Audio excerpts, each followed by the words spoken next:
So I'm rolling in a little late to the studio. We talked about how I slept through my alarm. And you were telling me to get an alarm clock, like an actual alarm clock, because that helps people get up, apparently. Analog, Analog. old school. There's no way you're sleeping through that. Well, to be fair, I think we're still up before most of our audience. But what you guys, I interrupted something you guys were talking about, which was AI. And it sounds like, neutrally, you're in broadcast, right? That's why you run our shows for us.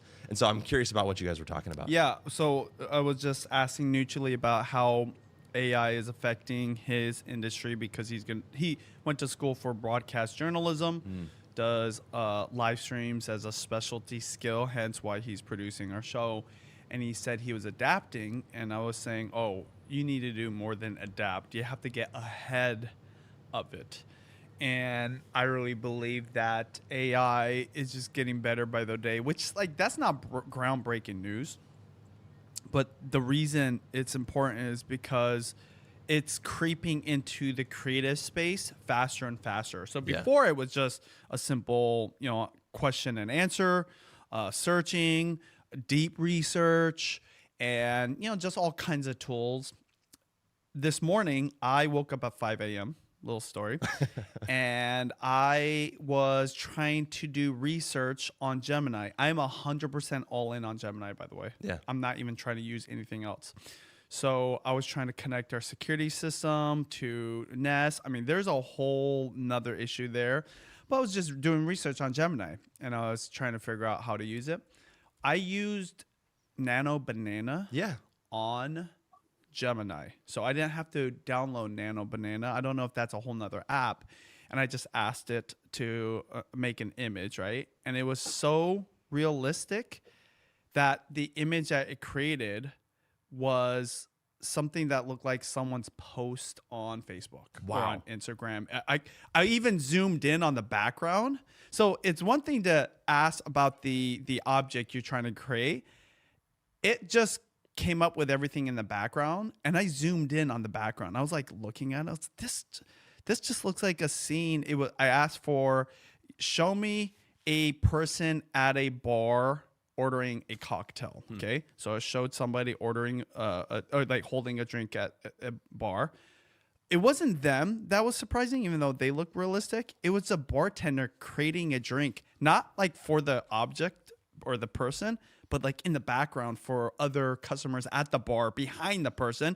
And then there's people sitting at the lounge, 4 of them specifically, all looking naturally different. I say naturally different, that they weren't super gorgeous or models. They were just normal people dressed up in cocktail attire. I thought, wow, that's crazy. So the reason I say you need to get ahead of it, adapting is not enough as a creator, number one. But 2, generally speaking, for any industry, if you just adapt to it, it's going to potentially replace you. But if you get ahead of it, you use it, I think that's a whole different ballgame. For me personally, this is how I look at it. You have to really figure out what is it that it can't do and do more of that, and if not, double, triple down on it or go all in on it. And a good example for myself is, as a creator, longer and longer videos, which is funny because it's actually not that hard, especially if you're using my new vlog method, right? Which, by the way, go to the link down in the description if you're curious about vlogging in 2026. I teach you how to basically take advantage of longer form content on YouTube through vlogging. But for me, all my videos are getting longer. I just uploaded my Costco content yesterday, 37 minutes. 1 out of 10, so best performing, and I think it's got 20,000 views within not even 24 hours or something like that. So I know it's definitely gonna go up there. So why are we talking about it? AI's here. So. Yeah, and I want to hear neutrally too, right? Neutrally, you're kind of getting to that point where you're thinking about the future for yourself, right? And thinking about, of course, the future of the industry as well, right? So I'm curious about what you've heard from your, classes about AI and what your perspective is about it. So as Benji mentioned, I went to school for broadcast journalism, and I've been taught how to be in a newsroom setting. And on the journalistic side of things, her gathering information for news stories and talking to sources, since a lot of that information does come from the web, AI can scrap Google to look through all the fluff and like give you a concise review. So a person still needs to be able to write a concise story. However, the people who are going outside to gather it are just going to become less and lesser. Wow. And Benji, that's why you were saying that, you know, it's time to start thinking ahead. So in that context, I'm curious about what your thought is there. Like, what does it mean to be looking ahead there? And I want to ask you the exact same question too, as an expert on Sure. AI stuff. When I think about thinking ahead or getting ahead of AI, number one is kind of being aware of what its capabilities are. Yeah. So just using it at a basic level, any of them. It could be Gemini, Grok, ChatGPT, whatever you want to do. Use the image generation just to kind of see its capabilities. Because number one, it could help you in your life or in content creation. I know I just see so many more better thumbnails now. Because of that. Because AI, it's just crazy. And it's even being embedded into software. So we use Canva, and AI is part of the software now. So it's not even like you have to use a whole nother app and then integrate it. No, it's like inside of it. So get familiar with it. Secondly, kind of keep asking questions. That's what I was doing with Neutrally. I asked them, hey, you know, Neutrally's about to graduate. He just went through broadcast journalism, going into the industry of live streaming, video production, and I was curious, what is he hearing, just like you asked, from his friends, colleagues, maybe coworkers? He does, you know, live streaming gigs in addition to us. And you should be doing that for your own industry. So I'm constantly asking creators, which I think that is a normal thing creators do. If you're listening to this, you're probably listening because you want to know, what's my take? What am I seeing? What am I experiencing when it comes to content creation, vlogging, YouTube, of course, but everyone should be doing this with AI because it's evolving so fast. The reason I even got on this topic, by the way, is because I listened to the ChatGPT Red Alert scare that you told me about, Sam Altman, and I watched a news report on it. And basically, after the holidays, everyone's thinking, hey, we're going to chill. It's the end of the year. We'll pick it up in January. But Sam Altman, the CEO of ChatGPT, is like, hey, no, Gemini's Nano Banana, their latest drop for AI is ridiculous.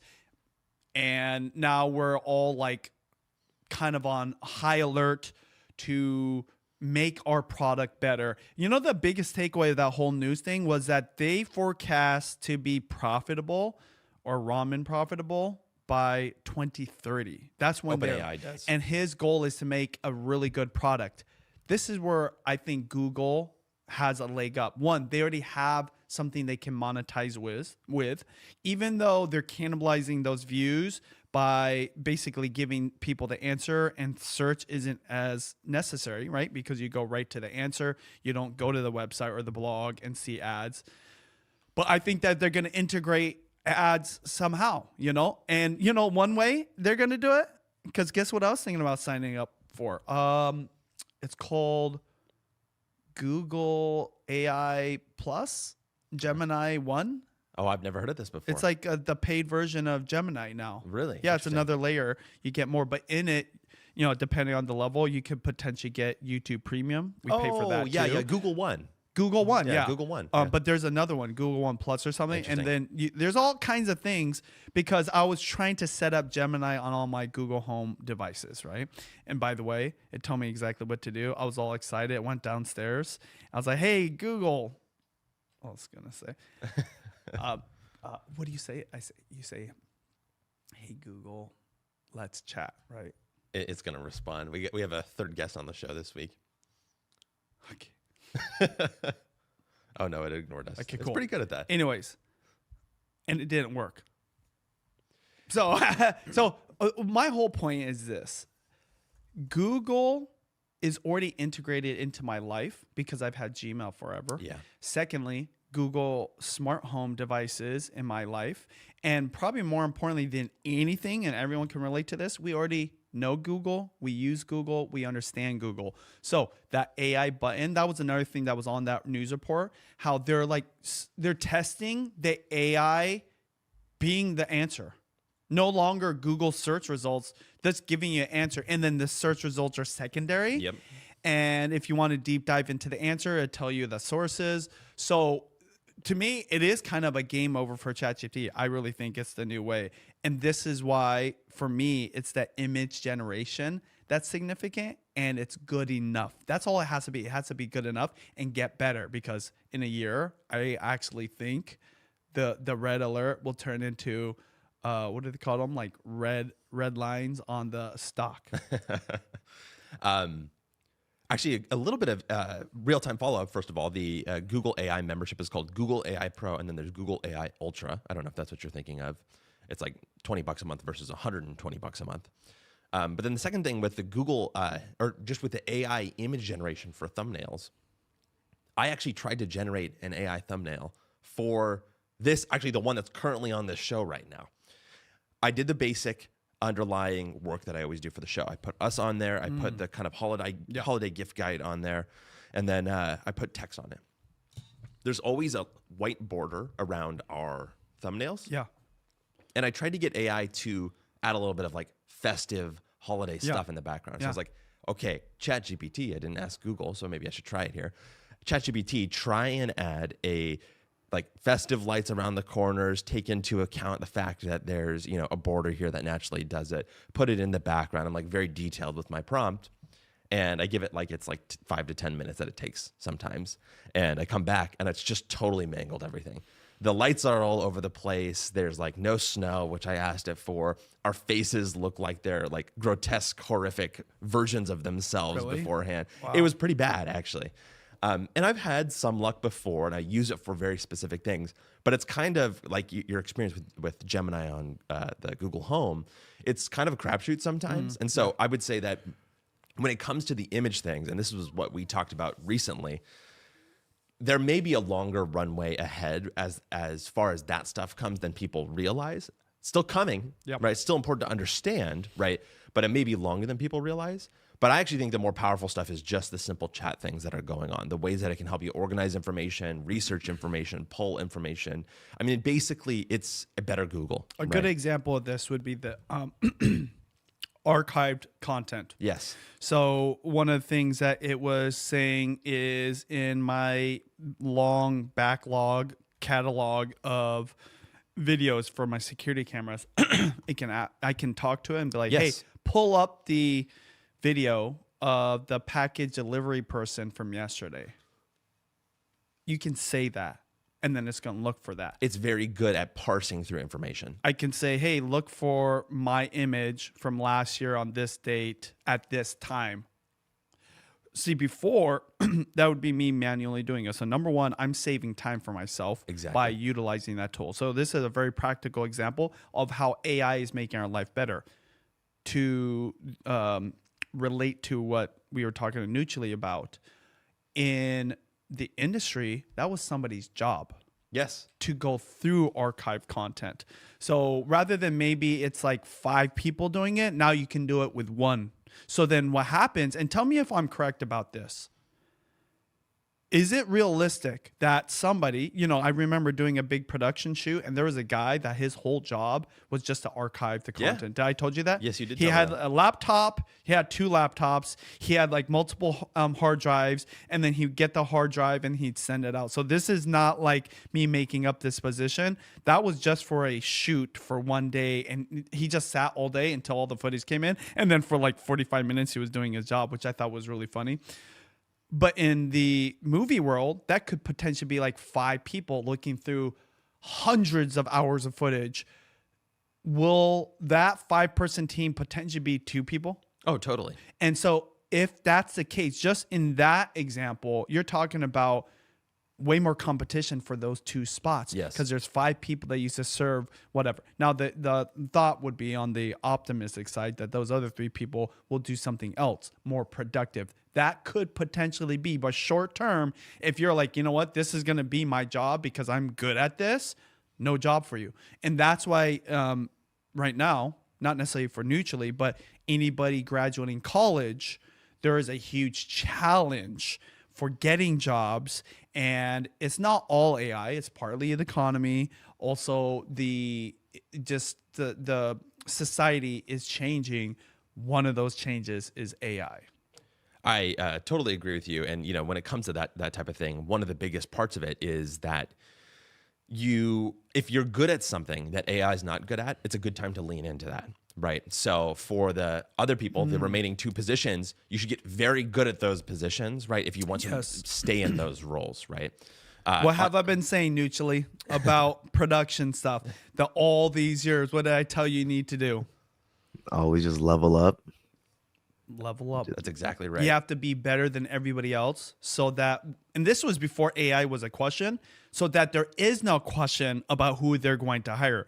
You want to be the best so that they can hire the best rather than like being the secondary, third option. Right? And if you do that, it's great for your job prospects, but in this case, for literally survival. Yeah, and that also goes for creators too, right? This is a creator show, and that's one of the reasons why we advocate for vlogging, because right now, at least when it comes to video generation, that is going long is one of the ways that you can outcompete AI. Which is such a silly, simple way of doing it. But even amongst other people, in terms of competition for attention overall, leaning into your personality, reaching the right audience, that is crucial as well, right? And so those are the things that you can do, continuing to kind of push ahead in your style, in your format, and especially going longer in these scenarios, 30 minutes, 60 minutes, maybe longer than that, to outcompete AI, and sometimes also just find a niche for yourself, like carving that niche that people talk about on YouTube. We should talk about this a little bit more in depth about how do creators practically use AI right now when it comes to their content production, okay? Yeah. First off, it doesn't have to be directly correlated to the creative itself. So it doesn't have to be image generation for a thumbnail. Doesn't have to be, video production. One of the things I'm excited to do is create B-roll for when I do more educational tutorials. So I'm going to be doing whiteboard videos where I'm going to be talking about different topics. And I thought it'd be fun to, have these ChatGPT, any of these AI video services create the B-roll. I've seen it work for a lot of YouTube channels. Interesting. Okay? Yeah. And it's legit. What kind of B-roll, actually? I'm curious. Oh, like, for example, if I say, like, hey, I remember when I first started using YouTube and it was on a laptop, having an image of me potentially, or just a person on a desktop using it. Okay? Very simple. Very simple, easy stuff. But again, just stuff to keep it entertaining. You don't absolutely need it, but I thought, just test it out. So anyways, using AI as a creator, set all that stuff aside. Number one, just using it in general for research. So when I do Costco content, I don't even Google anything. I'm just using Gemini or ChatGPT and say, hey, tell me about what is like trending in relation to Costco this week, or what are the top 5 items people buy at Costco. I take it with a grain of salt and know that it's probably only 80% right, or I have to do further research to get it 100%, but it's just a starting place and it gives you a lot of ideas. Well, and in a thing like that too, if other people are doing it, they're probably getting similar answers as you. So if you're looking to be different, right, you should go deeper than that. This is just for general research. By the way, when I do research for all my videos, I don't want to just get ideas from what I see. That includes on YouTube, because the best ideas are different ideas. Yeah. So those come from yourself, and usually you're probably wondering, like, well, how do I come up with it myself? Like, well, you do this a lot, and you start building an instinct of what could be a novel idea or what is going to be next. Okay, so researching your topics for your videos. Secondly, coming up with titles. I think that it's like a whole nother person, but you still are required. I would never rely on ChatGPT suggested YouTube titles, but it's nice to get your brain going. So I still come up with most of my titles by myself, but if I was just starting out in this game, I would be like, hey, ChatGPT, tell me, 5 titles for a video like this, and can you workshop it with me to kind of help me figure out what would be the best title? And so you use that audio method for it to literally talk to you. It's like a smart assistant that kind of knows how to do it, but you're the one that has to get it over the finish line. So that is just going to help you move faster. Another example is my friend Matt. He's a cooking creator in Seattle. I've seen him do this all the time. Before he shows up at a place, like when I say before, not like an hour before or the day before, literally when he shows up at the parking lot, he said, hey, ChatGPT, tell me a little bit about this restaurant. Give me the history, this and that, and whatever. Just wants to get some context, okay? Really easy stuff. Anybody can do this. It's just going to make you smarter, a little bit better, a little bit faster, and more convenient. The second part is, now we're getting into the content creation kind of stuff.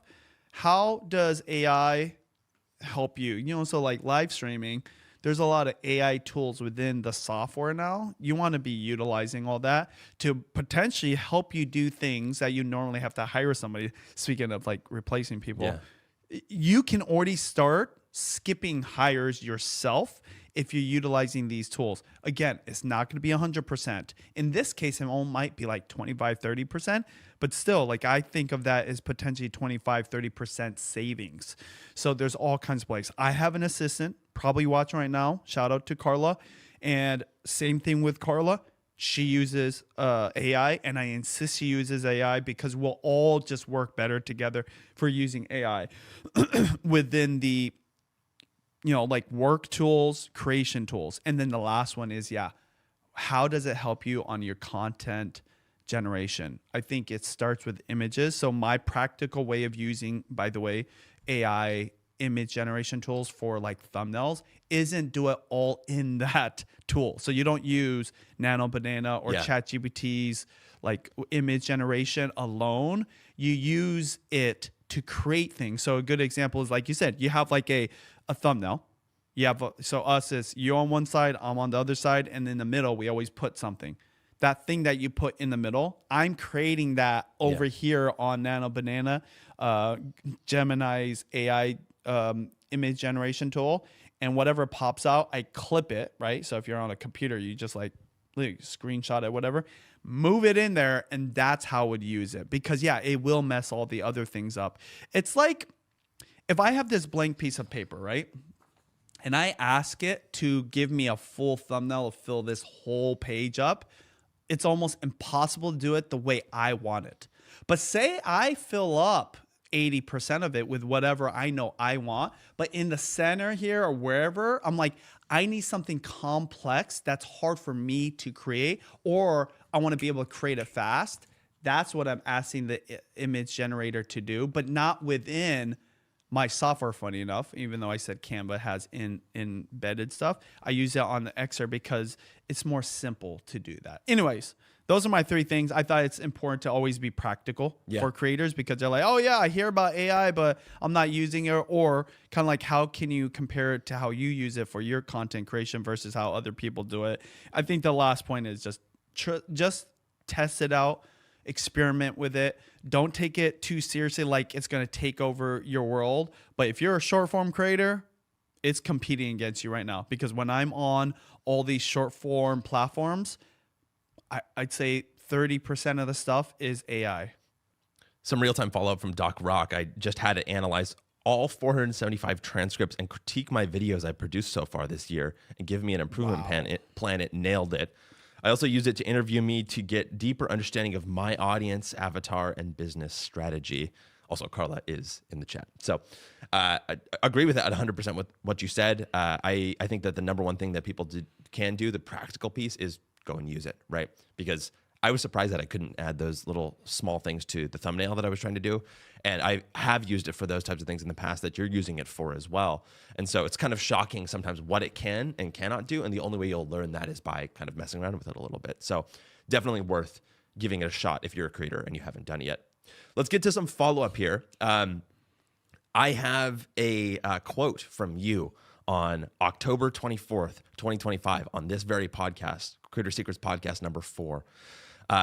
This is what you were talking about was the DJI Osmo. And you said you can go to Costco and get it for $599 with a battery and tripod. And then we bantered back and forth, and you said, I have a feeling though, it's gonna settle down by Black Friday, by the holidays, you're gonna be able to get the actual DJI Osmo probably for a crazy good price. The context around this was that the DJI Osmo was selling in the kind of like $600 to $750 range. Costco was a pretty good deal at that $600 price point, and that you had made a prediction at that point. I just want to give you your kudos here that it was going to drop. And guess what? Black Friday hit last Friday. Cyber Monday was this Monday. Osmo was like $520 almost exactly. So finally it got down to those original prices. But I will say the one caveat is that you've told me it's no longer at Costco. That's right? That's kind of crazy for me to think about. Maybe Costco online, but at the warehouses, if it's sold out, they're not restocking it as far as I know. Wow. So you let me know if it's different. But, the update to the Osmo Pocket 3 is the, it's like Louis Vuitton, what do they call help me out here, neutrally, not saying that you buy fake stuff, but what is like the fake version of Gucci? What do they call it? Like Gucci or okay, really? No, but dupes. Yeah, dupes? like Yeah. fake versions. Dupes. They call those dupes. Luxury like bags, amazing. like instead of At least that's the trendy term. like Louis Vuitton, it'll be like, I don't know. They have these fake names. There's a fake version of the DJI Osmo Pocket 3 Called the Extra Muse. that is not actually a fake version. Yeah. It's just branded with a fake brand, but it is the exact same camera. I haven't bought it yet. I really should buy it. You definitely should. I, without knowing for sure, would recommend people get it if you really need the Osmo Pocket 3 for a cheaper price, because it's cheaper, but I've seen the videos. It's the exact same thing. My only worry is about the software. Yeah. Right? I don't know. By the way, though, on the DJI side, I'm worried about the software, because if they can't update through the app stores because they're fully illegal or they are banned from the USA, which is what my Costco guy told me, then that would be a problem too. So anyways, the reason we're talking about this is we're talking about my recommended like holiday buys, right? We're going to get to that in a second, but actually this is why this is follow-up about the Extra Muse. Last time we talked about the Extra Muse, it was $499. It is still $499, so it's remarkably stable over those past, several. It's been a little over a month and a half now. It was cheaper than $499. I think it did go dip originally. And our big caveat with the Extra Muse was that it doesn't work with the DJI mics. And that's still true. I looked it up. That's our follow-up piece here, which is that the Extra Muse does not connect to any of the DJI wireless mics, which kind of makes sense. And just so you know, too, for pretty much what everybody has said, the software is almost identical on the two. And as far as the mic goes, there is a way to use the DJI mic, but it's not as clean as just using a DJI Osmo itself. Here's how you do it. You take your DJI mics with that USB-C receiver plugged into the back, and you attach your battery pack. You know how on the battery of the Osmo, there's kind of a stand almost, and then on the back of that, there's a USB-C cable that you can plug things into, or port you can plug things into. You can plug in your receiver into the back of that thing and still use the mics in the Osmo. So but janky. It's janky, just like we talked about with my iPhone setup. We think that any of those moving parts is one extra thing that gets in between you and actually recording. And so I think that it's still kind of a flop as far as vloggers go, unless you're recording without the mics, and you can do that. For 90% of people, you don't need the mic. Yeah. That's also the thing. Which, by the way, if that's the case, then the iPhone 17 Pro is the way to go. On that, because you brought it up, let's go ahead and talk about your holiday gift guide, the ultimate vlogger holiday gift guide from Benji Travis. Do you want to take us through it, or should I take us item by item? No, I will. I'll do it, and then you can tell me what you think about these. So I don't have it with me, but the DJI Osmo Pocket 3 is the greatest vlogging camera of all time. You want to make sure you get the little tripod extension. So it's a little battery extension and lets you hook up these little tripod legs to it. But I've used it now for 2 solid years. We're talking this month marks 2 years with a camera that I've dropped, that I've carried around, traveled the world with. on my own food channel, I believe I've uploaded over 200 vlogs alone on my food channel. Shout out to my editor, Chris, who did most of those. And also Cameron, another editor. But on my wife's channel, I've also probably vlogged another 100. So I've legit vlogged 300 fully edited and produced pieces of content for YouTube with it. And it is always been amazing. Even when it was broke, like it's got a gimbal. The scary thing about gimbals, it breaks once in a while, and it has broken, but I've like twisted it and like got it back into position. And so I bought another Osmo. I'm probably going to replace it. It is awesome. The Osmo, because of the LCD screen, because of the onboard microphone connection, so you don't need a receiver. Also the fact that it's small and you can fit it into my fanny pack, which I'll talk about a little bit later. It's just awesome. Battery life is decent. It has an SD card, mini SD, so you can swap out SD cards real quick if you need more room, unlike my phone where I'm constantly deleting videos. Not anymore, though, because I did some backup stuff. But that is better than anything. Before that, we used the Canon G7X Mark II, which is now 10 years old or something like that, because we didn't like the update for Canon. So best bang for your buck. And yes, it is $500 if you buy the the fake version. Yeah. The non-Gucci version. I'm not going to say the actual nickname that Nutrally came up with it. But Not bad. but even like if you get the DJI Osmo, the other price, would you say it costs right now? Right now it's Osmo? $520. Yeah, on Amazon. DJI. Yeah, DJI Osmo. $520. Yeah. 100% worth it. Really good. That's what I would say for the vlog camera for my holiday buy list. This is the number one camera that I see every creator around us using, if it's not their phone. It's like the new Casey Neistat setup. It really is. And actually, you can see some of the inspiration from it. A sort of vertical handle that makes sense that you can kind of hold out from you. They've got great attachment points. It's very modular. The screen is facing you so you can see yourself. And it's just pivot. It is sort of a pivotal device in the sense that it's breaking the rules of the old vlog cameras, which were more traditional point and shoots, or in the case of Casey, a traditional DSLR. So are my links down below? The links are down below. That's just what I was going to say. And you can check out all of Benji's affiliate links down below, which of course he 100% signs off on. Tell us more though about the rest of your setup. Yeah. So it's very minimal, by the way. Yeah. So it's not a lot. So the next one would be the microphones for the DJI. So the DJI is already a great vlog camera in itself. You really don't need anything else. But one of the big differences about YouTube in the 2020s versus everywhere before is this television, but also this behavior of listening to YouTube videos, okay, for a long period of time. So audio is really important. And the DJI mic minis are freaking amazing because number one, they're tiny. So you can clip it right to your shirt. It's very low key. It does have a light on it. And, barely anyone's going to care to notice it or whatever. But it's just square. I use it all the time now. And it directly connects to the DJI without a receiver. Most other microphones, you need a receiver.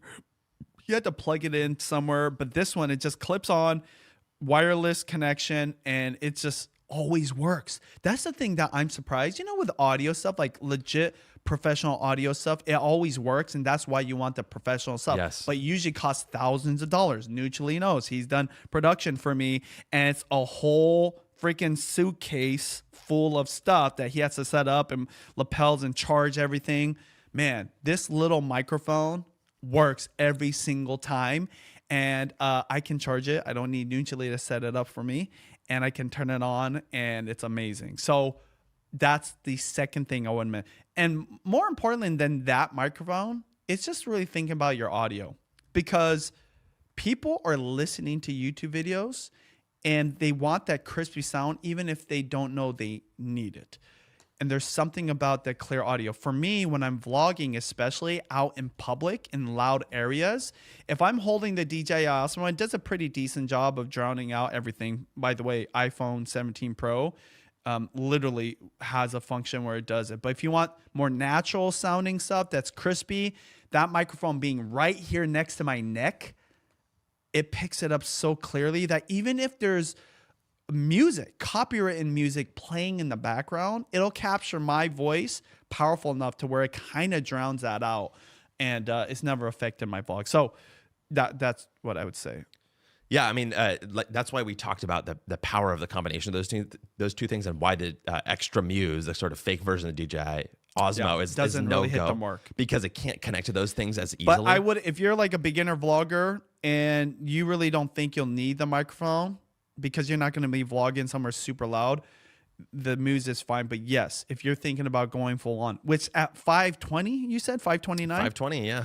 No need to buy the fake version. Yeah, and I only bring that up because it's amazing how powerful that combination of the two things. That is the one thing that DJI unlocked that no one else had before when it came to vlogging, is a perfect combination of having a actual lav kind of body-mounted microphone and a vlogging camera that are perfectly integrated with one another. It makes it super easy. So just doubling down on that, again, link is in the description.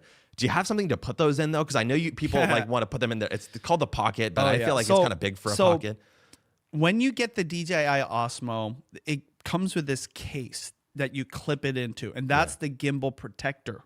Okay, I've never used that. I've never used it. Everyone's like, can you not protect it? Whatever. Where do you put it? I put my DJI Osmo into my fanny pack. I wish I brought all that, but I left it for Judy. But it's a fanny pack. Yeah. It doesn't have to be a fancy, but the one I have, we have the link to that too below. It's perfectly sized for the DJI Osmo. You don't actually have to wear it on your waist like I do, but look at all my pictures from the last couple of years. I wear that thing everywhere. When I'm traveling abroad, on the plane, when I'm driving. I leave it on while I'm driving because it's small enough to where I can still have my seatbelt on. But the point is, it perfectly holds the bottom battery tripod part and the Osmo, and it stacks up nicely. And like I said, I've had it for 2 years, and it's never broken. It's always been enough. What's surprising isn't the fanny pack or the fact that I can carry it. It's the fact that the DJI Osmo is so durable that it holds up to all the hustle and bustle of me just living life. So that fanny pack, the links below, but any fanny pack would work. The point I'm trying to make is the DJI Osmo, my fanny pack or not, is pretty durable. So if you have the right size thing, because if it's too big, it'll move around. This is small enough. I wanted it to be smaller so that it wouldn't really bother me, because I was never a fanny pack guy beforehand. I didn't realize that small size factor was actually great for kind of like hugging the DJI Osmo. So I can fit wallets in there. I can fit, by the way, I always have my charging cord in there. I always have I used to have the bigger DJI mic, which has a lapel mic on it. I had that wrapped up in there too. So I had the full kit, including the last accessory, which I'll talk about. But yeah, just like a small fanny pack is all you need. You don't have to use the thing. By the way, if you want to use a gimbal protector, you still can. Why I don't use a gimbal protector, even though I can, because I need to be able to pull it out and get the camera going quick draw. Oh wait, quick draw. Cowboy. I do it all the time. Wild West. Yeah, every cowboy needs his holster, right? And this is your holster. It's cheesy holster compared to a cowboy. It's the I'm so sorry to all the Swedish people. Fjallraven High Coast Hip Pack. It's really, actually, it's great. Love it. It's pretty discreet, and I think that it being right-sized for the gear is actually a lesson that people can extrapolate to all sorts of things. I'm pretty proud of it. I hosted events and forgot about it, and I'm on stage talking with my fanny pack on. So, and then he whips out his vlog camera and can immediately start recording right away. Okay, but what if you run out of space on your Osmo, or if there's some other type of scenario where you maybe don't have your gear with you, you've left your fanny pack behind. What else do you add? So the last accessory has nothing to do with direct content production. So there's no light. There's no extra tripod or extender tripod or whatever, even though I do have those around the house. It's just a battery. So, even though I use my DJI Osmo, I use my phone a lot. And the Ankler phone, the MagSafe battery, but you want to get the one that also has a USB and USB-C plug-in. You're going to need those things, I think, to be able to plug in. But what's nice about it is, number one, it connects to my phone, which I use a lot for content creation. So I do a lot of Instagram stories. Follow me on Benjamin TV, links down below. And so that's nice. But it also doubles as a backup battery for my DJI Osmo. Really? Well, yeah, because you can plug it into the back there. I can plug it into the back there. I So never thought about there's that. a little extender bar that is your backup battery for your Osmo. But I vlog so much, and sometimes I forget to power it, that I need even more juice. So the battery pack that connects to the back of my iPhone, MagSafe, has a plug-in. So like I said, in my fanny pack, I've got my little USB to USB-C connection, plug it into the battery, and it powers it while filming, by the way. So it's going to be cumbersome to hold your Osmo and do it. But like, say like in this scenario, I can at least film myself. Yeah. Like I do a lot of food content, talking to the camera on the tripod that it comes with, and the USB-C can be plugged in with the wire to my battery pack that's just sitting right there. I've done that many times. By the way, I've also done that to like wall plugins. So it's nice. And it makes it easy. See, on other cameras, there is a plugin, but it's not that secure. It's actually kind of janky to where I've never done it. I've never tried to charge my camera while recording for most things. Like they call it like a dummy battery on DSLRs. We are using it here, actually, dummy batteries. But on the Osmo, it's like pretty solid. It's pretty tight. So having that backup battery when you're out and about vlogging, not only is going to be great as a backup for your Osmo, but more importantly, just for your phone, because these run out of batteries all the time. Everybody knows. And I was not a battery pack kind of guy. I remember thinking people, oh, you're really nerdy if you need a battery pack for your phone, right? Because you're like using it that much. And this is me speaking as a content creator who literally held extra battery packs for my Canon G7X, okay? But now I'm like, you have to have this thing. And, you know, I've got daughters. My wife is also a content creator. And so the one I specifically tagged in below is the best one, because not only is a full battery pack that I think charges your phone like 3 or 4 times, it also has a USB and USB-C plug-in. So it's nice for the options. And it connects to the back of your phone. So it's a MagSafe, like magnetic thing. Some people don't even know that's even possible. Lastly, it has a little kickstand on it. So like it can hold my phone like that, or I can do it sideways. I use all of those functions all the time. And I just, when I get home, I plug it into USB-C and it just charges pretty quickly. Oh yeah, on top of all of it, it's a fast charge. Oh, nice. So it's a fast charge for your phone, and it fast charges my Osmo. I mean, and I like to be lean and mean. Bonus. All that fits in my fanny pack with my Osmo. So it's all one little tiny kit. It's like the DJI, it's like the vlogger kit. And that's why we did this video. Exactly. To tell you what I've been using for the last 2 years. So if you're serious about vlogging and you want the full thing, I'm not one to like push buying stuff. I'm like, use what you ever got. But if you're like, hey, I want to vlog in 2026, I want to have the Benji setup, like the Casey Neistat setup.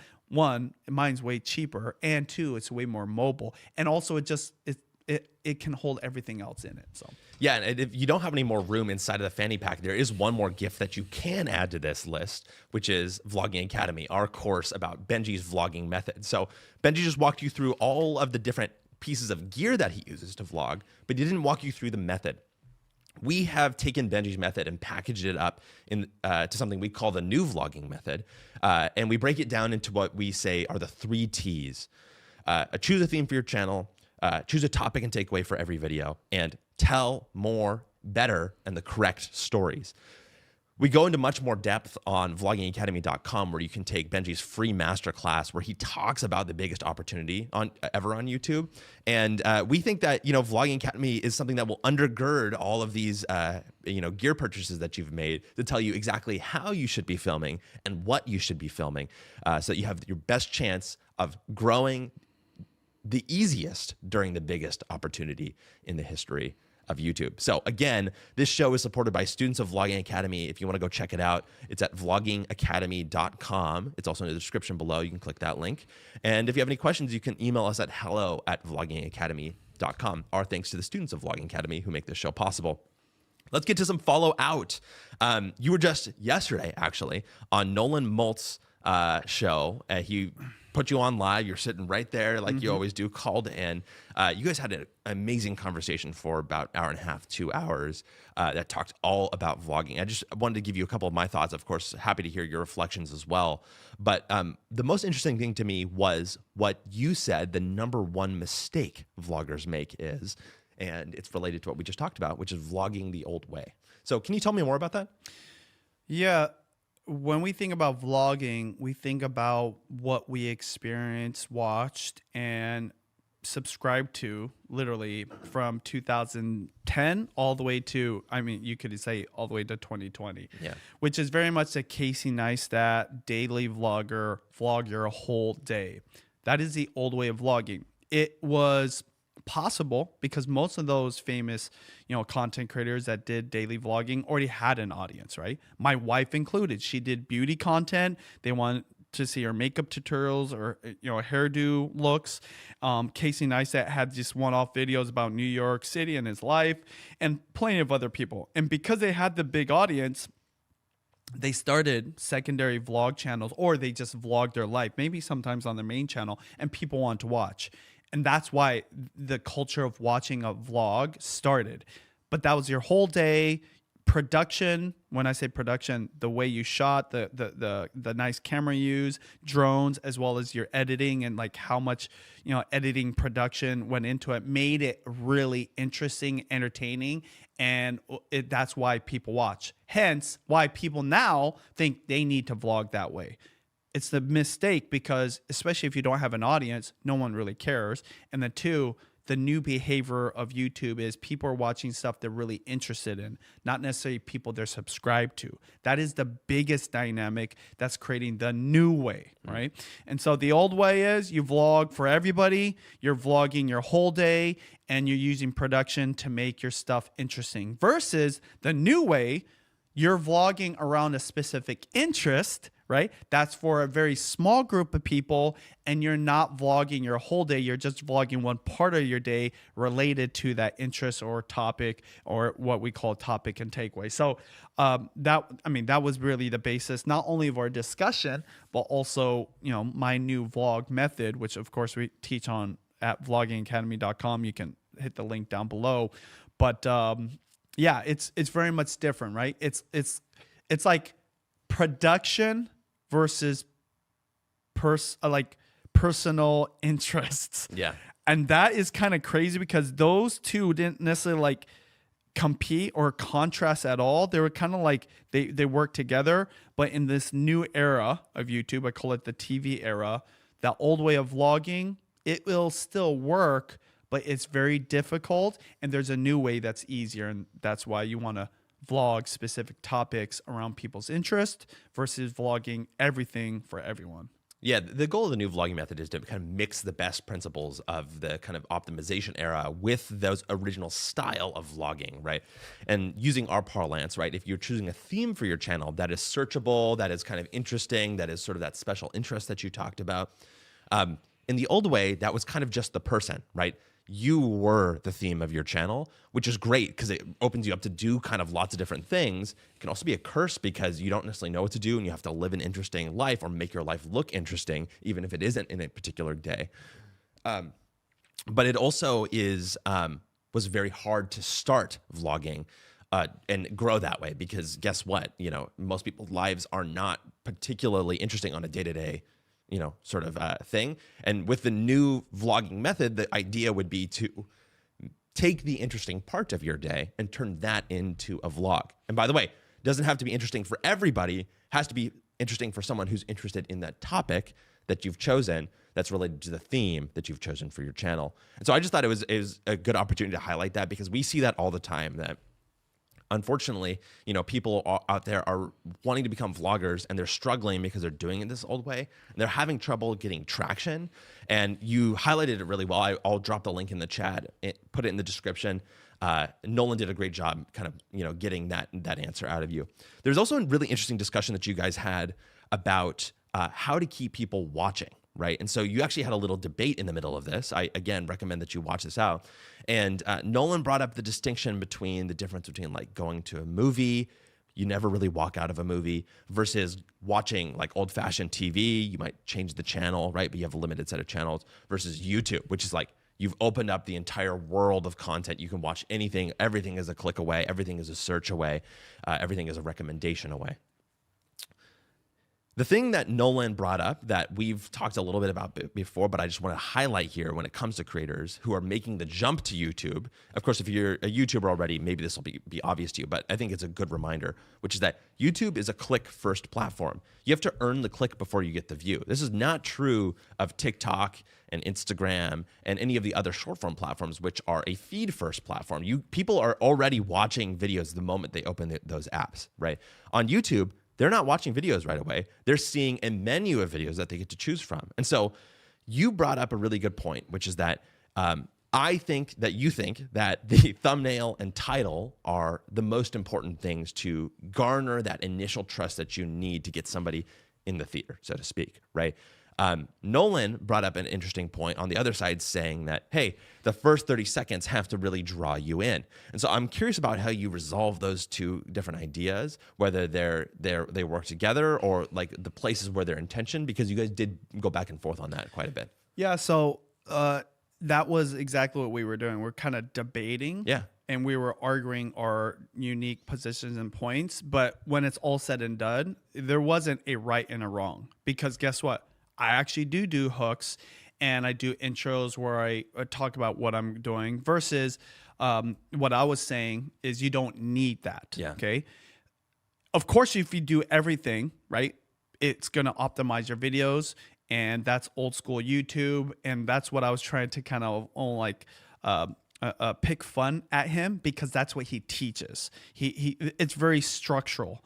But my point is, you don't have to do that.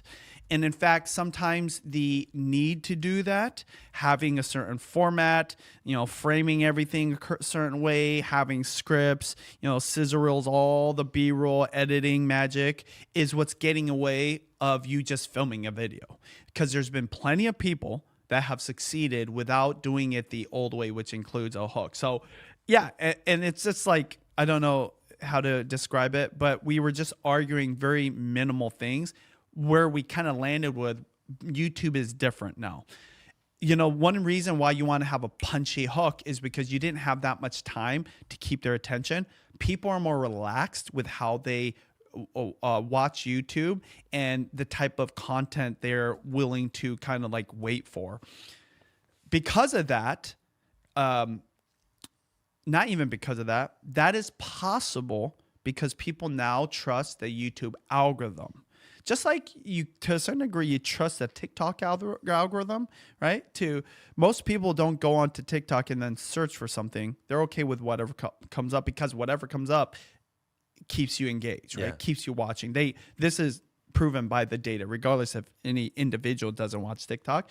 But on YouTube, similar things are happening. So yes, you have to earn someone's view by the click, but I actually think that's not the full picture. There's a lot of people that don't get the click at all. It's just autoplay to the next video. Oh, wow. Or yeah, they're suggesting, I guess YouTube is suggesting the video and then they're clicking on it. But more and more, because you're watching thing for a longer period of time, you're okay sitting there and kind of watching maybe a longer hook or a longer intro versus before it had to be punchy. Because again, we're watching our devices more and more. It had to be within a certain amount of time. I've seen intros that were 2, 3, 5 minutes long. I know it's like, how do you make an intro 5 minutes long? They're telling a really compelling story. Yeah. And then they finally tell you, okay, in this documentary, we're going to dive deep into this topic or whatever after that really long story. That wouldn't have worked 10 years ago because people weren't going to wait through the story, even if the story was kind of interesting, because just the behavior was different. YouTube was more of a utility. And if it was for engagement or for entertainment, it was like quick entertainment. Now people are just signing up. And that's what I was trying to say. It's like, even though you teach all this and I do utilize it, I'm saying the rules and the environment and the YouTube psychology has changed so much that you can do videos that aren't following those same frameworks and they're still getting views. In fact, there's videos that get 1 million plus views and they're not anecdotal. It's just that it seems like so crazy that this would work. It has to be the content creator, when really I'm arguing, no, it's just like the new psychology of the viewing habits of people because of the TV and our trust for the YouTube algorithm and watching longer videos. Yeah, it's not the content creator is what you're saying. It's the viewing behavior that's driving that, actually. And that those content creators are exemplifying the new psychology of YouTube. Yeah, you explained it better than I did. Well, one of the interesting, I got to see it from the outside, so this is the beauty of getting to watch instead of having to talk. One of the interesting things that you brought up as it related to that was what Nolan watched when he was younger. He says that he watched Survivor when he was younger, right, on old-fashioned TV. And that, you know, they do in Survivor, they give you kind of previews. So that's one of the ways that they do it. You do that in your vlogs. You cut together the interesting pieces to kind of give them a taste. Maybe they'll ask crucial questions early on to kind of create an understanding gap and make you continue to watch. Nolan had you do that on that very show, right?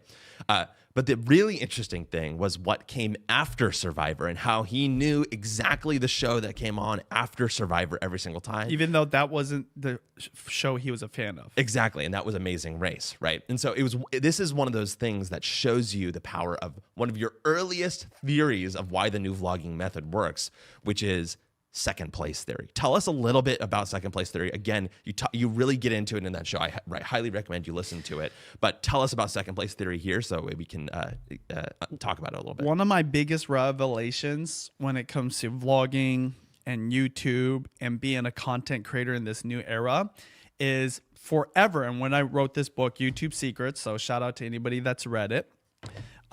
Sean Cannell, the co-author of this book, it was his book idea, by the way. I just always want to give him credit for that.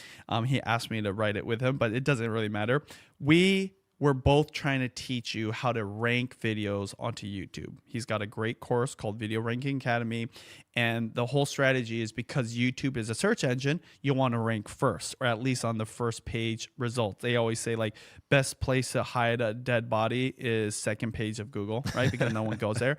So getting that first place position was always important. Ranking number one.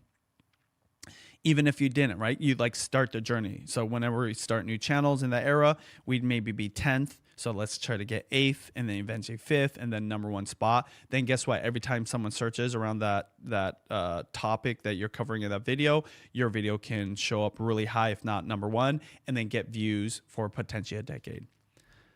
And the revelation was now I'm competing for second place, but not even second place on the search results. I'm competing for the suggested video. So the videos that show up on the side or on the bottom when you're watching YouTube. So on your phone, it's all the stuff below it. And then I think probably more powerful, the algorithm suggestion. So when you have autoplay on, so if you're not familiar, YouTube has this function where you can have autoplay on where the algorithm suggests the next video. And oftentimes it will suggest channels you're not subscribed to. It'll suggest videos from creators you've never seen before or heard before. And they're videos that are related to the topic that you're interested in. Not always the one, by the way, that's even that's related to the first video. Just the one that the algorithm thinks you're into. So for me, it's funny. It likes to show me politics because it knows that, hey, that's like my, what do you call it? That's just like the juicy stuff for me that keeps me engaged. So it's always throwing me politics when it's auto-suggesting stuff. Or if I'm on like a Japanese history kind of obsession, it'll show me really random and I think sometimes AI-generated documentaries. Really? But if it's good enough, I'm like, I'm listening to it, okay? I've actually questioned, hey, is this an AI-generated voice or not? It's just working. So why that's important? You don't have to compete for first place anymore. In fact, second place isn't even second place on search. It's second place being the suggested thing and utilizing the algorithm and the power of YouTube's platform versus trying to force that power by optimizing the video. All you've got to do is create the content for the person that wants more. And usually that more includes longer. And you'd be surprised, and this is what you're probably seeing, these videos that aren't perfectly produced, doesn't have the right packaging, like crazy good title or like the best thumbnail, getting 1 million+ views when it seems like they're doing less work. No, it's because people want more content that's longer, and YouTube's algorithm is suggesting those things. So anyways, that's what I'd say. Or part of the production too, even the first 30 seconds, right? Like that's what you're talking about. One of the best things that you guys discuss, and this gets to the core of all the things that we've kind of pulled into this episode as part of the follow-out, is where you get the trust from. Something you brought up is like, hey, Nolan, you and I talk for, hours at a time. We didn't need to plan a hook for this conversation, right? We didn't need a perfect title or thumbnail for this conversation. And he pushed back. He had a great point, which is that, well, Benji, I trust you. Like, you're my friend, right? You're an expert in the space. I want to talk to you about this. What about somebody who isn't there yet? But your point, I thought, was even more profound. By the way, both of you, there's bits of this that are true overall for the whole picture. But you brought up something that had not been a factor in the past, which is the algorithm. You trust the algorithm. The algorithm itself is so good now that autoplay that happens after you click on the first thing that you search for, that suggested video that is the top 1 or 2 that are suggested so you can be the second place video. That is really the power of the YouTube algorithm at this point, because YouTube lets you go down these deep rabbit holes that some of these other platforms don't. Actually, one of the things you brought up last week on the show was the difference between a TikTok style short form platform and YouTube. And it was very profound for me because I hadn't thought of this way before, which is that when you open up something on TikTok, even if you search for it or even like shorts on YouTube, the first thing that it does, if you try and swipe to the next one, is actually almost change the subject, kind of distract you from your original topic. Whereas on YouTube, it actually is more likely to double down on the subject that you're watching. They even have a little tab there that lets you choose things that are more like this topic, right? And so people will go on these deep dives on YouTube. That is never the case on let's say something like TikTok, just as an example. And that's one of the interesting strategic things as a creator on YouTube that you can take advantage of by just nerding out and making that long version of the video, making the one for the person who's obsessed with this topic. And that's sort of the power of the new vlogging method, ultimately, in my mind. I think that this is another good opportunity to bring up Vlogging Academy. I know we're bringing up a lot on this show, but that is why we built Vlogging Academy around this idea, which is that if you obsess over a topic, you can have a vlog channel. You can learn more about that at vloggingacademy.com. Speaking of some of the things... By the way, yeah. Do you want coffee? Did you have coffee? I did have coffee. Okay, good. Yeah. Speaking of some of the things that have happened on the kind of TV space as the landscape of YouTube changes, is that Netflix is changing a little bit. Did you hear a little bit about this at all? Nope. Well, one of the most powerful things that you told me that YouTube ever did was add casting to the phone. That you could easily put whatever you're watching on your phone, click the cast button, and have it show up on your TV. You've told me in the past that you believe that it was the beginning of their march towards TV domination, because, by the way, they have dominated the TV. Not just versus Netflix, and not just versus Paramount, and not just versus Amazon Prime, but versus broadcast TV and cable TV. They are like the number one enemy for everybody else. YouTube is the new TV. And in your theory, it began with that Chromecast button. I'm kind of inclined to believe that as well. Well, just this week, Netflix changed something. Let me quote from Jess Weatherbed at The Verge. She says, casting support, has been dropped from Netflix. They no longer lets you cast from your phone to the TV. She says, casting support is still available on older Chromecast devices or TVs that support Google Cast natively, according to Netflix's support page, but only for subscribers of pricier ad-free plans, which start from $17.99 per month. Netflix users... Say this again. What? Okay, let me rewind this. Sorry. Netflix no longer lets you cast from your phone to the TV. So if you're watching something on your phone, you cannot Chromecast that to play on the TV. Why would they do that? So this is actually precedented, by the way. They removed the ability to do AirPlay long ago as well. Back then, they told us that it was for quality purposes for some reason or another. I don't actually know if anybody came out with a great reporting about why that was. But now, because of the thing that Jess has reported here, I have a theory as to why. So let me just reread this one more time, and I'll tell you my theory as to why I want to hear what you're thinking. She says, casting support is still available on older Chromecast devices or on TVs that support Google Cast natively, according to Netflix's support page, but only for subscribers for the pricier ad-free plans, which start from $17.99 per month. Netflix users with ad-supported subscriptions, $7.99 per month, will be unable to cast from their phones, even if they own legacy Chromecast devices. So basically, what that means is that they're just trying to entice people to pay for the higher subscription. Maybe, but I actually think it's a different thing. Netflix has recently started adding advertisements to their platform. Yes. It is more and more becoming their bread and butter as far as the ability to make money goes. I think that casting has become an issue for them because it's harder to run ads and cast them over the Chromecast thing. Oh. And that they want people inside of the TV app so that we can have a clear separation of whether you're watching on TV or your phone, because it's information that advertisers would want. This is, by the way, just a totally kind of crackpot theory of my own. But to me, it shows just how important the competition between YouTube and Netflix has become. Because guess what? YouTube has always had ads. And guess what? They still let you cast. Of course they do, right? But Netflix is being very kind of nitty gritty about what they want any individual person to kind of do. And to me, this shows you just how kind of, I don't want to say desperate because Netflix is doing well, but like just how kind of controlling Netflix feels they need to be in order to kind of get on a level playing field with everybody else. And I think that advertising for them is kind of this new beast that they didn't realize would open up all of these problems.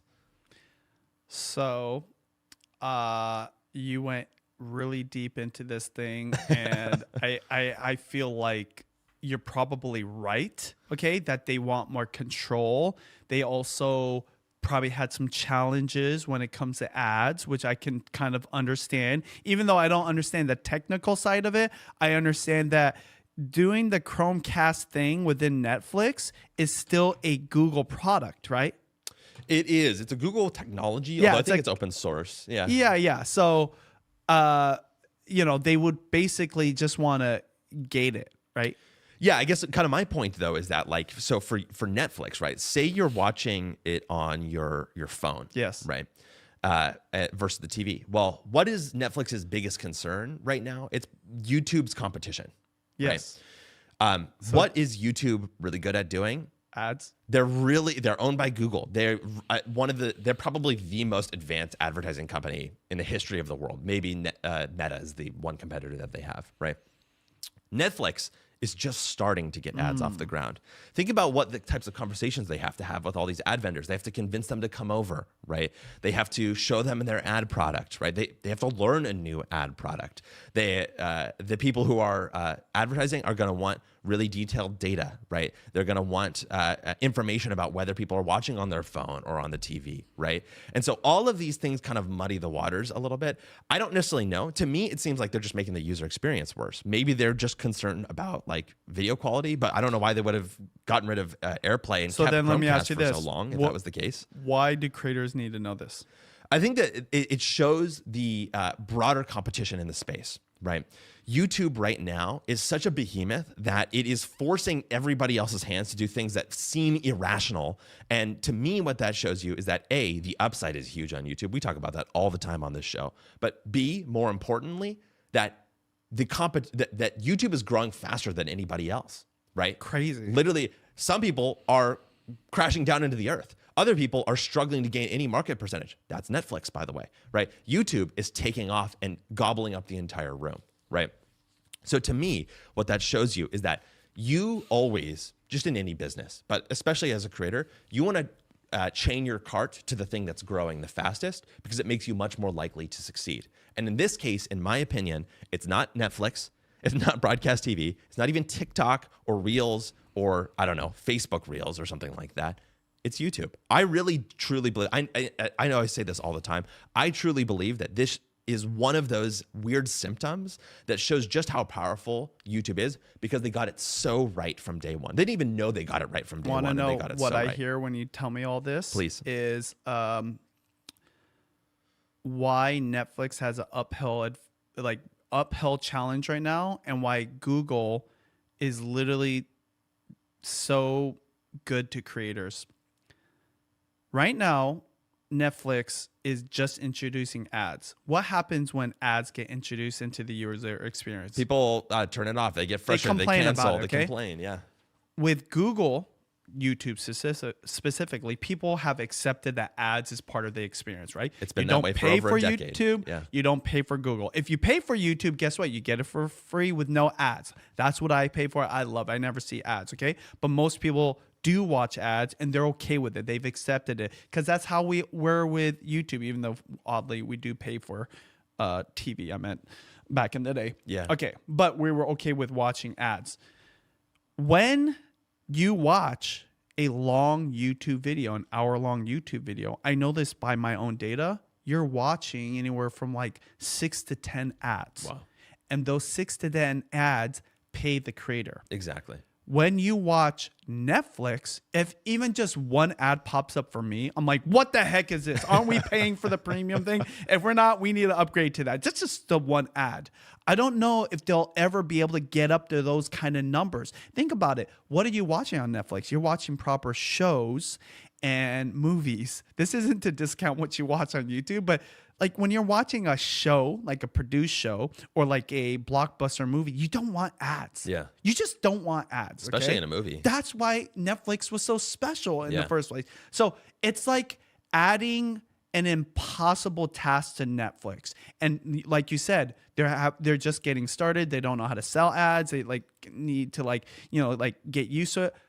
The bigger problem is like, how do we even get ads into the user experience without annoying them to the point where they cancel a thing? Yeah. YouTube, that's not a problem. Exactly. So the longer the video, not only the more ads they can run, which is profitable for Google, obviously, but it's more profitable for the creator. I know. And this is why by default, what I've been saying, another thing on Nolan's interview, I said, magic number is 30. Yeah. But not because 30 minutes is important for your video. It's the psychology of 30 minutes. Yeah, we break our days up into 30-minute segments. Exactly. Yeah. And so like we're okay with watching a 30-minute show, or better than that, an hour-long movie, or 2 to 3 hours, right?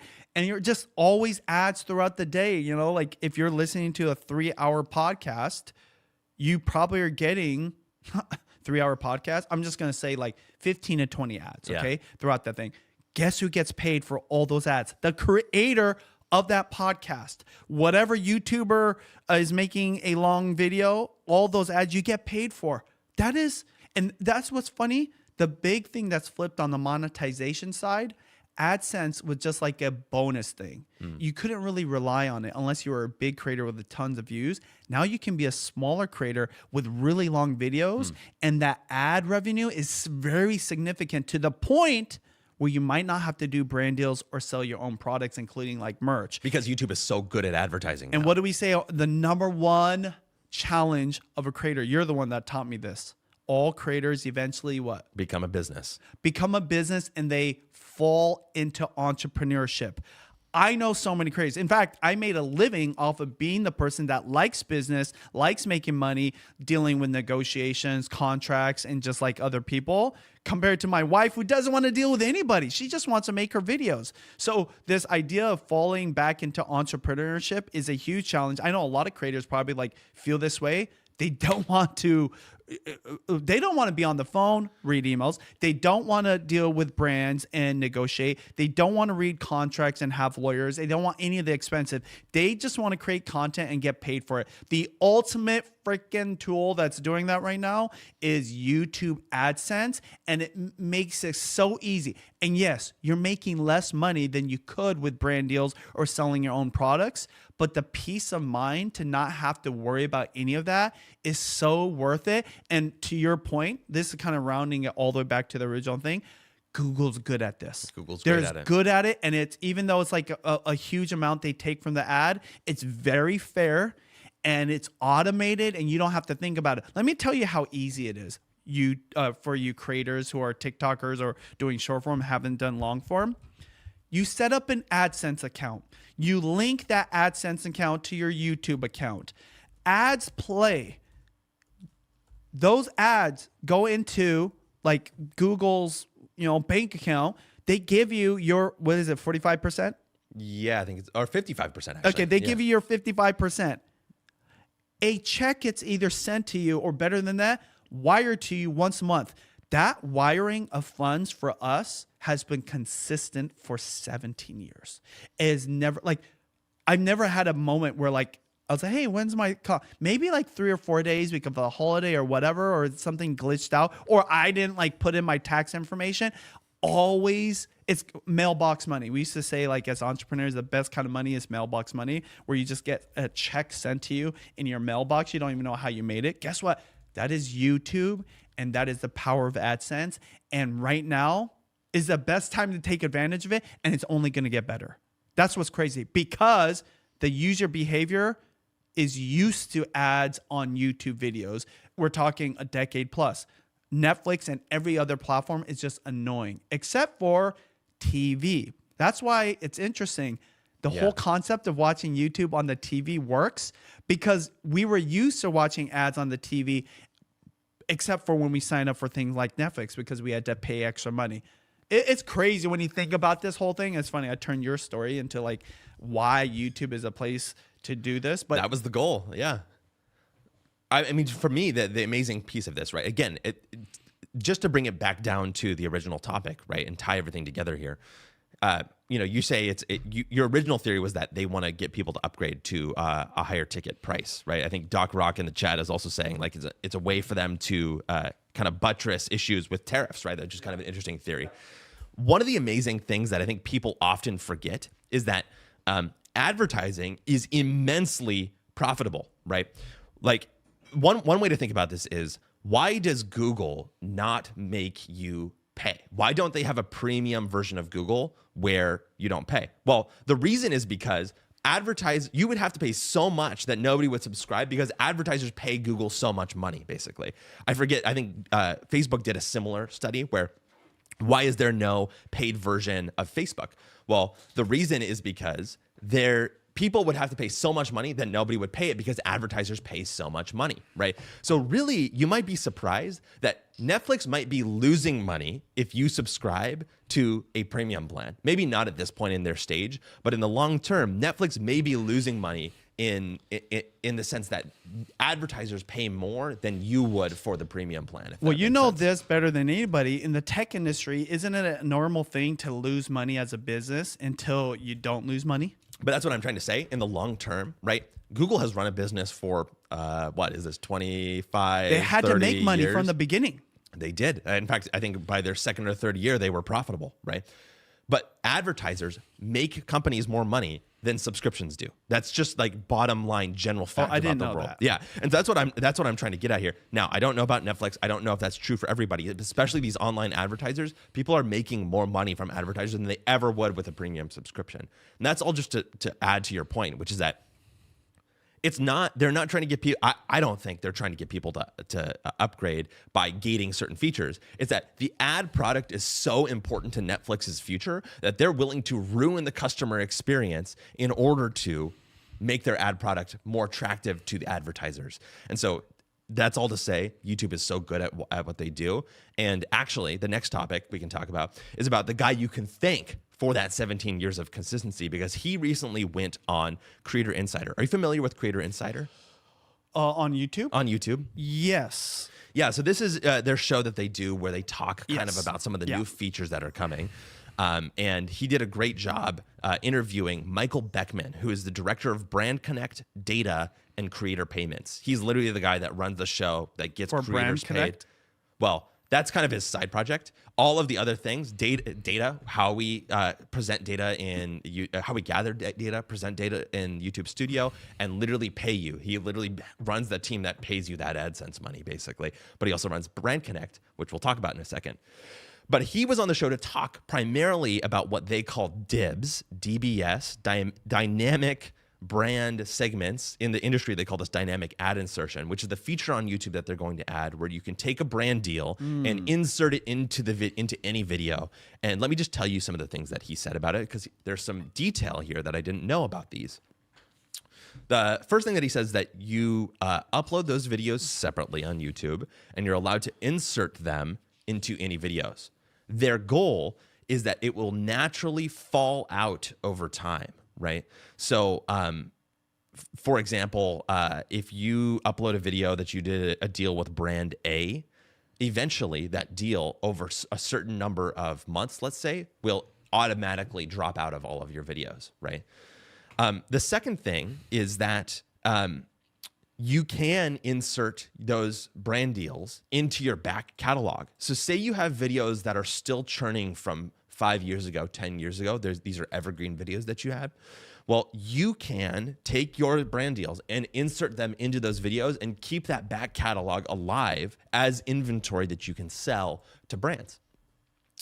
The third thing is that you can sell the same slot to different brands in different markets. So say you have a North American market and an Asian market. Well, you can sell 2 different brand deals to those 2 different audiences, to those 2 different markets. So again, just to recap, you can upload it, insert it, and it will naturally fall out over a certain period of time. So say your deals with 3 months of exclusivity with this brand, it'll run for 3 months. You can insert it into any back catalog video. So if you have an evergreen video that's been that has not been monetized basically for the past, like, let's say, I don't know, 5 years, right? Because the brand deal's not paying you anymore. You can insert a new brand deal into there, basically. And the third thing is that you can upload different brand deals in different markets. Those are 3 features that he announced on this podcast. And to me, it's just speaking to how powerful they are. Well, the real question is how this is all going to work on the back end. That's what he says, is that you upload your brand deal separately, and then you just choose the videos that you want to insert it. And right now, they have it a time-based thing. So by the way, do you have to pay Google anything? They haven't said yet. They're testing this in early 2026, so it sounds like they're giving themselves room to make decisions a little bit. But you'll upload it, and then you'll go and you'll select the videos, and you'll say, I want this brand deal across these 10 different videos on my channel for 3 months. The question is, how much is this going to cost? Yeah, that is the real question. Because if you're a beginner, I mean, how's this all work? I wouldn't be surprised if they're not taking a cut. I'm not going to lie. I'm not going to be surprised if they don't take a cut. I know we made a bet on the show a while ago. Okay, so if that's the case, then what's stopping people from just uploading their own video in that spot? What do you mean? You upload your own video. So, okay, this is where it gets wild. I don't want to say who I got this idea from, but I'm just going to say it out here. Upload your own promo. So we have our Vlogging Academy. That is our course that we sell to people. Certain people will do that. So you put your own. Why that's powerful is because your own ad for your backlog, but also they're like timely. That mean they're updated. So guess what? 2026 is upon us, and you want to be a vlogger? Well, sign up for Vlogging Academy, okay? A video that still gets views from 10 years ago, you can put that in there, even though it's an old video. That's exactly because right. back then, you might have promoted a course that's not even around anymore in there. And so just like you can update that spot for brand deals, you can do it for your own thing. So I guess for me, it's like they're talking about how brands will love this and you will love this to be able to work with brands. There's no mention about putting your own video in there. By the way, that your own video can also be an up-to-date call to action to anything. Yes. Your own email list. Yes, literally. Right? Like, that's kind of crazy. Oh, I guarantee you. I mean, I think that and think about this. You want to know the biggest reason why this is a big deal? This is competing against our own ad tool. It is and it isn't, though, because their ads will run regardless, right? And guess what? I think that they have such confidence in AdSense that they're just going to let that thing run. Will they limit how much this ad runs? Like once in a while, would they not run it? That's a good question. I doubt it. So why? Okay, for people that don't understand what I just asked, just because I see like 7 to 10 ads, sometimes they might not run 7 to 10 ads on my YouTube videos. Yeah. They might only run 1 or 2. So like if it's a brand new viewer to your channel and they're like, this guy maybe doesn't want to watch the whole thing, we're going to give him no ads at all because he wants... YouTube's AI is that smart what it does, okay? Exactly. But if you choose to do this insertion, will it always run your thing? And then say in the midst of running 7 ads on your video, will it like skip out on this once in a while? I guess it ultimately doesn't matter, because if they're giving you the ability, you know why I bring it up too? Is in addition to like it competes, one of the things that's in their user agreements or their guidelines is you cannot add your own commercial into it. That's why when people say, hey, you guys, and this podcast is brought to you by this and that and whatever, and it's like an ad spot, technically that's almost like a commercial. So a commercial that would run on the Google AdSense tool, if it would be like a brand deal in this scenario. Not even a brand deal. If it was like a proper ad, so like a commercial, you can't insert that into your video.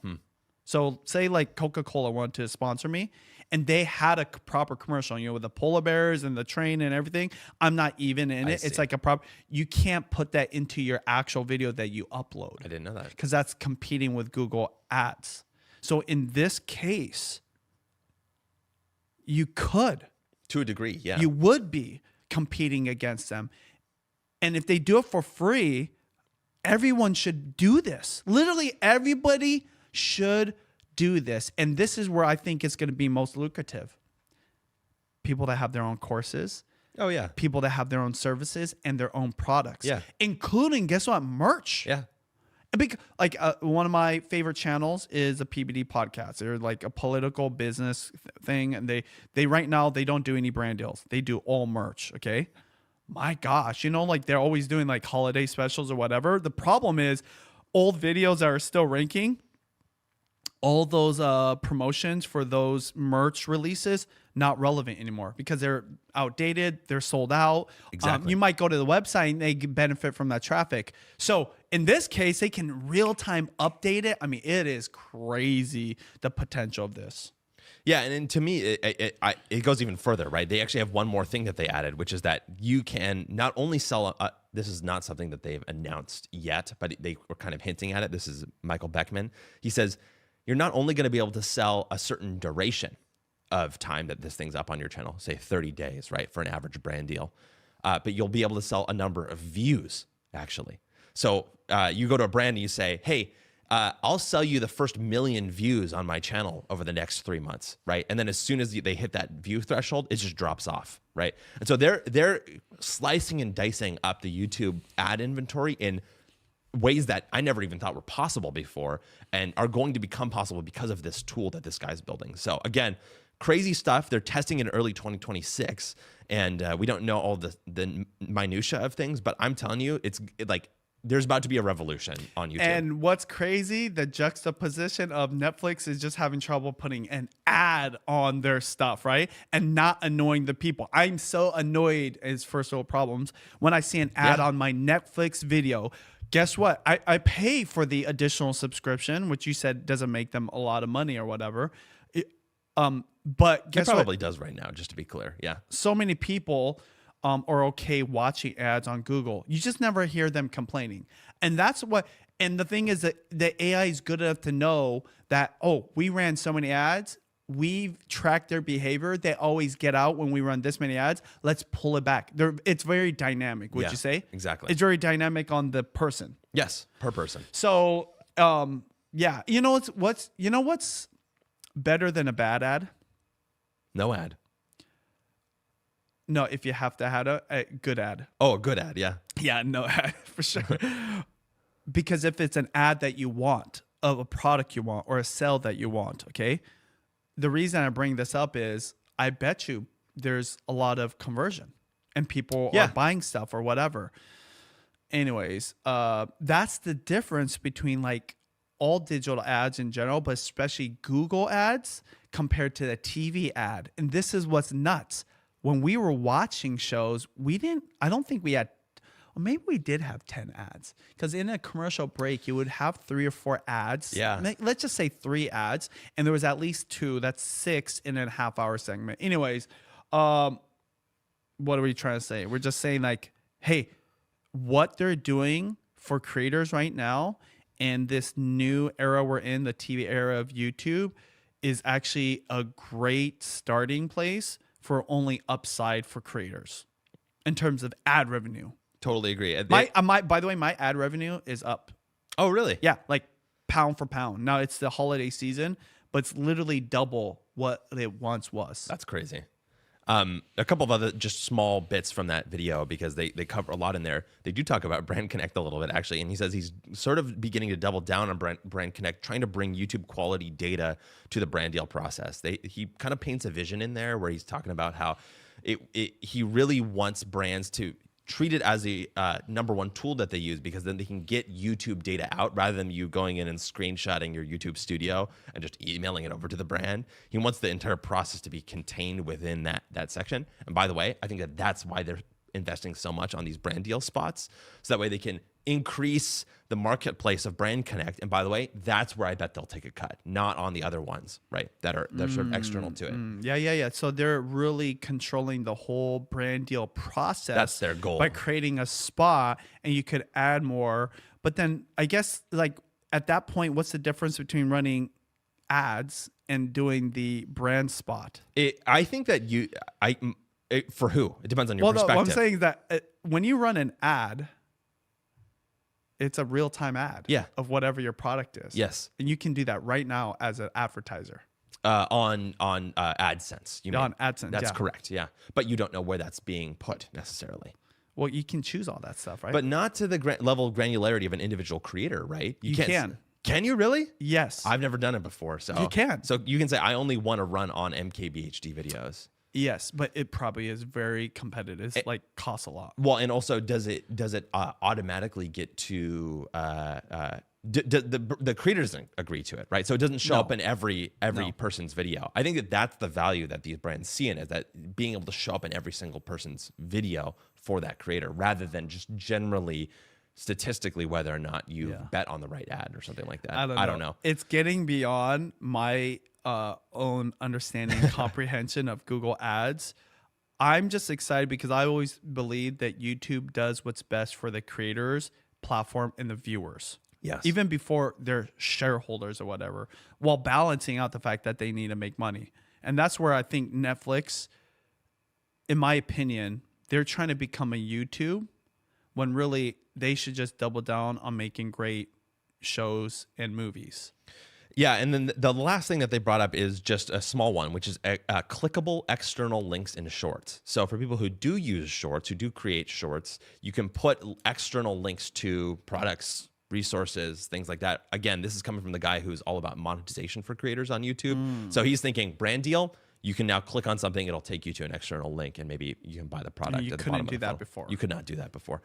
Speaking of one additional feature that YouTube has come up with recently, they have added YouTube Recap. Did you hear about this?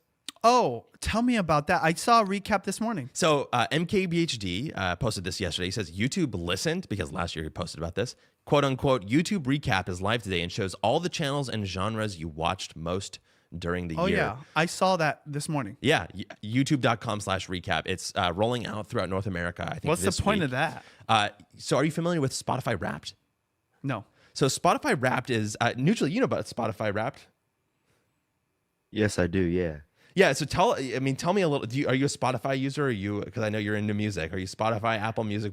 How do you consume your music? I'm an Apple Music person, but Apple Music has their own type of style of rap, so it's like the same thing. It's basically just a rundown of like the artists and genre that you listen to most, and it just gives you the fun stats. That's exactly right. It's sort of a cultural phenomenon. People, it started out with Spotify. They would do they're like, we have all this data on our listeners, basically. Why don't we just collect it all and make it something interesting for them? So they'll show you like your top 0.1% of people who listen to Peach Pit, right? You listen to these different genres. This is how much music you listen. What's per the month benefit of it? People love it, and they actually share it. And it's kind of a flex a little bit. People will go and say like, oh yeah, I'm like a super fan of this person. They'll post it on their stories. I guarantee you this year, you click on people's stories around this time of year, now that it's December, you'll see it everywhere. There's lots of people who post it as part of kind of the cultural zeitgeist. And so Apple Music added it to compete. Podcast apps are adding it to compete. By the way, Wikipedia added it this year. I just saw it this morning that Wikipedia added a recap feature as well, and YouTube has finally done it as well. I just thought I'd bring it up because it's kind of a fun little thing that they're doing, basically, that lets you kind of watch your viewing behavior. I would love to talk about ours on the show if we can get to them eventually. Maybe next week would be a good time to do that. But I'm curious to see what people's top sort of YouTube genres are, what their sort of viewing habits it's basically are, and things like that. Making your viewing habits of YouTube into content. Yeah. It's letting you That's exactly be right. proud of it. Unless you watch content that's not appropriate or you aren't proud to share it publicly. By the way, that is part of the phenomenon as well on Spotify Wrapped. Yeah. People will be like, I cannot share my Spotify Wrapped this year because I listened to all So this. for me, it's not that I'm watching inappropriate stuff. It's that I'm watching stuff that's kind of nerdy. Okay. So Yes. like, I'm just giving you a preview of mine. Nucci, you're going to laugh. Mine is history documentaries, political commentators. And then the third one was martial arts. It's so like, Oh, interesting. right? What's yours? I can't see that. You're going to have to read it out to us. Oh, it skipped through too. My top interests were comedy skits, competitive gaming, gaming news, and true crime. Interesting. True crime. Okay. Wow. Well, I feel like I need to open mine up now too. But yeah, interesting what's going on at YouTube.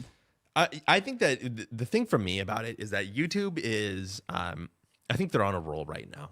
They're a little unstoppable feeling, I bet, right in there. Their biggest thing that was looming over their heads was the Google antitrust trial. Google went out relatively scot-free there. I think that they're sort of out in the So open. then YouTube doesn't have to be separated from Google. YouTube doesn't have to be separated from Google. I really think that the biggest threat to YouTube in the next 10 years is its own antitrust trial because they're so successful that they're doing it. But I mean, I'm telling you, like, there's nobody out there that's competing. And to me, this YouTube recap is just kind of the icing on the cake. There's one small interesting piece of this as well, which brings us full circle actually in this episode, which is that one of the reasons they're doing it this year is because they're using Gemini to do it. They're going through and using all of the sort of data that you've done and running it through Gemini and using that to create some of the information that they're spitting back out to you for the recap. I'll reveal my recap next week because I can't get to it right now. And we do have to finish out the show here. So let's go ahead and get to our weekly segment called AskCSP, hashtag AskCSP, which is Ask Creator Secrets Podcast. Is a segment where Benji answers creator questions on the show. I wanted to steal some from the follow out of Nolan and ask them to you here because a couple people didn't get their questions answered there. So I figured I could help them out. Now, the number one question that was in Nolan's chat when I was in there while you guys were talking was about vlogging in public. By the way, also something we talked about on this episode. What is your recommendation for vlogging in public? You did mention that there, but then I've got a couple of detailed follow-ups as well that did not get answered. Number one, ease on into it. So you don't have to vlog. Like if I go to Costco in the store, you can vlog a little bit outside of the store and then keep what you're vlogging inside the store like super low key. And wherever you go, just don't feel the need to do it around tons of people. Try to do it when there's like only one person around, or go when it's less busy in that area so you don't feel as conscious. Two, most people don't care that you're doing it. In fact, if you're wearing like earpieces, people just think you're talking on Bluetooth thing. So they wouldn't think anything of it. People are always FaceTiming on their phone, so they don't care. Three, people actually think it's cool. They're more curious about it than they think it's cringe, okay? So if you kind of go into with those three things, then you would, and then practice makes perfect when it comes to it. And I definitely, this was kind of funny. I wasn't as comfortable years and years ago vlogging in public as I am now. But even now, I still have a level of like consciousness about it. I'm like, like a little bit embarrassed in certain situations. I just don't vlog during those times. That is totally normal because You know, there's a guy that is like he's a parody of this thing. He literally like holds his phone up when he's with his wife in public, wherever, at a store, at a barbershop. He's like, "Hey guys, so today I'm doing this." Like he's making fun of the fact that he is like this content creator and embarrasses his wife. Yeah. And he gets everyone else to look at him because he's so loud about it. So it's just like, it's not as serious as you think it is now, and people kind of accept it. And if people are going to judge you, they're going to judge you no matter what, right? But what's funny is like people want to become content creators. So Yeah. vlogging in public is like just kind of a thing now. Follow up to that. This is one of the ones that didn't get answered. Has Costco ever told you to stop? No. Okay, interesting. But has any other store told you to stop? Yes, a grocery store in the Philippines, they had a policy, but this was around the time where in a Western content creator, like somebody from another country, went to the Philippines and was trolling police. Oh, interesting. And they went to jail. I wouldn't be surprised if they're in jail still. Whoa, that's after crazy. Probably 6, 7, 8 months. And so the country was kind of on high alert for vloggers.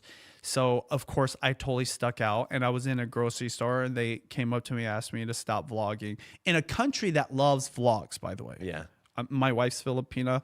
We probably have a successful vlogging channel because a huge part of our audience are Filipinos abroad as well as in the Philippines that like that kind of content. So crazy dynamic there. But yeah, I rarely ever got told to stop vlogging, and that was one of the unique ones recently in a business. By the way, it's a business, so I don't even question it. I just walk away. I don't even fight it. Most of my vlogging is done in public areas outside anyways. And it's honestly one of the beauties of vlogging too, right? Is that like, hey, this is going to be just a segment because it was a part of your day, right? It was going to be a vlog on its own. And guess what? There's always another grocery store that you're going to go to. And because it's the thing that you do regularly, thing that you can obsess over. Let's talk about that though. One. Why hasn't that happened to me at Costco? Yeah, I don't know. I'm curious. I've always thought about this at one point because I see employees looking at me. And I know they know who I am and what I'm doing, okay? Even if they don't know about my channel. But oftentimes I know they know about my channel and they see me. I wouldn't be surprised if not just them, but a lot of businesses have a policy where they're like open to it. They allow it because they want it benefits them, I'm sure. The exposure to their business. Exactly.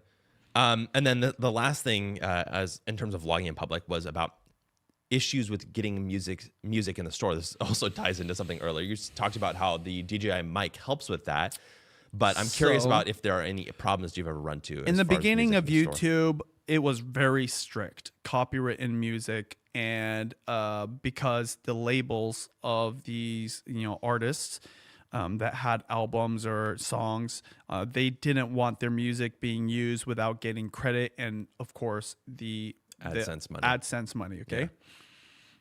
So over the course of the last 2 decades, it's gotten more relaxed, and they've been able to integrate basically all media, as long as the labels are game for it, which most of them are, to be able to monetize that. And in some cases, share it with the creator. So if you're using like a big song, depending on the label and the artist, you can share some of that revenue with them, or they take all the revenue, but they let you use music. So fast forward to 2025, when it comes to music in your vlogs, that there's a lot of forgiveness for us, number one. 2, if it's blaring that song is like prominent, it will take that AdSense, and it could affect your AdSense income. But it hasn't really affected me very much at all. Literally not at all. And I've been in places where it's like in the background and I'm kind of worried, but like a grocery store, there's like 20 songs that are playing. Yeah. In the past, that's like a big no-no. And we just wouldn't vlog in loud places like that. Now we do. I believe one thing I'm doing unique that any creator can do, I wear a lapel mic, or I wear like a DJI mic mini that's right next to my neck. So my voice, my words, my like talking is way more significant, and the music's kind of in the background. Now, the tool is really good at it. It knows that's music, and it probably knows what song it is. But like I said, we kind of like dabble in it, see how it works. And after 2 years of doing it, never been an issue. And I've never gotten red flags. It's like, again, same thing with the store. Guess what? It's music being used and they're getting some kind of exposure. I was worried the other day. I was at Asian grocery store and they were playing K-pop Demon Hunters like theme song. Yeah, I was like, oh my gosh, this is like so clear because they let me into the store before it was open, so there was no music. Right when they opened it, it was blasting. So you can see like a transition from like nice, peaceful, quiet little produce section, me like talking to like background music, like it was a club. So yeah, I wouldn't worry about it. Last question of the day is actually from me, and it's related to last week, something that you mentioned last week when we were talking about Patreon, and you said that you weren't a huge fan necessarily of Patreon. I'm actually curious why that is. What is your perspective on Patreon? What about kind of patronage models and like memberships and things like that? Tell me about your view. So I'm personally not a fan, and I've never really used it, so I can't do it justice, like give it really good judgment. But anything that takes your like eye off of YouTube, I don't like that, right? It's just another platform to manage, is what you're Another saying. platform to manage, and also a lot of times you get patronage support by promising something. Well, then you have to follow through. Yeah. With those things. What I know is as a content creator, you get super busy. I've heard a lot of people that don't kind of like have the time to do all that kind of stuff. So any of the kind of stuff like that. And that's why even like I was asked by my partner manager to use memberships. I've been hesitant to do memberships on YouTube because I don't want to promise something and can't do it, especially if people are paying. And so, you know, being low key about it. But yeah, like you said, it's a whole nother platform. I still think it works. I think that it's a great tool for people that have that bandwidth, and maybe that's their business model. But my business model is AdSense, which is super automated. We talked about how that's like the best income generation that you don't have to do any work for other than the video, which you have to do anyways. And then secondly, brand deals, which actually does take a lot of work, but the payday is so significant, it's absolutely worth it. And then once you're done, guess what? You can take a break or whatever. With Patreon, it's like an ongoing every single month. It's like a business that you have to attend to month after month after month. You know, there's been times where Judy and I might not do a brand deal for 2 or 3 months. And guess what? Because we don't do a brand deal, we don't get paid. But guess what? We also don't have to work other than the content that we create, which guess what? Makes us money through AdSense, which we don't have to do. I'm talking about less friction, less work, because the work of creating content is already enough. That's it for the show this week. Thanks to the students of Vlogging Academy who make this show possible, and thanks to everybody in the chat who make it lively here. We will go ahead and see you next week.